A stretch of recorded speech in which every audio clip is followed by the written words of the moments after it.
Namaste. I'm Alakanandama, Ayurvedic doctor and principal of Alandi Ayurveda Gurukula, an Ayurveda school in Boulder, Colorado. Well, with the tripledemic of COVID, RSV, and flu happening all over the country, many patients have been reaching out for support during respiratory infections. So I thought it would be helpful to let you know some basic self-care tips. First up, rest. In our first surgery lecture in medical school, it was impressed upon us that rest is the first principle of healing. This applies not only to surgical problems, but to infections as well. Stay at home, keep your germs to yourself, and rest. A mild COVID case can turn nasty really fast. So can RSV. And if you have influenza A, most likely you can't get out of bed anyway.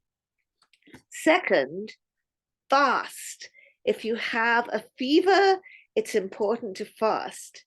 If the fever's high, as in flu, only take teas. You can have fresh ginger tea, or ginger, lemon, and honey, or tulsi tea. You could also make any of the teas listed in our blog, Herbal Teas for Flu. These teas will be equally good for other viruses, and I'll put that link in the description. But if you are pregnant, it's better not to take any herbal home remedies without specific advice from your practitioner. If you have a low-grade fever, as well as the teas, you can also take broths like mung bean broth, vegetable broth, or chicken broth. If you have an infection with no fever and a low appetite, take soups. Number 3, test. It's helpful to know what you're dealing with by getting tested for RSV, flu, and COVID. If you're doing a home test, here's how to do a COVID rapid test correctly. Note, the instructions on the test kit are not adequate to the current situation. Well, first of all, look at the expiration date on your test kit. Then, if it's not expired, proceed as follows. You need to swab your mouth and your nose, so don't eat or drink for at least 30 minutes before collecting your sample. Blow your nose before the test.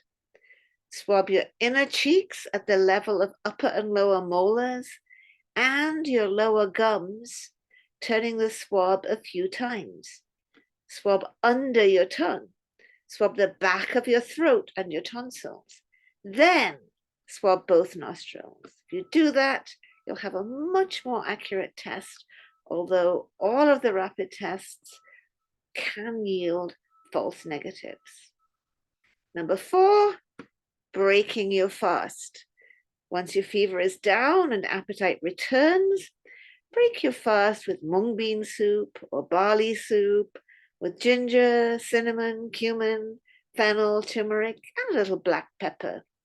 Gradually make thicker soups with more things like carrots and rice until you feel ready for a nice bowl of khichdi. And you can eat black grapes too if they are available.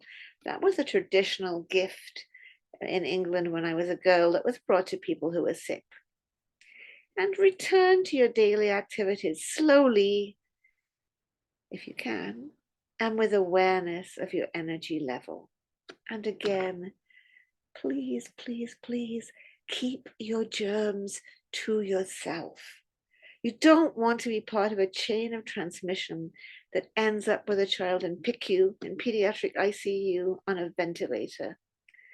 And that is happening a lot this winter. Lots of kids. Pediatric ICUs are full.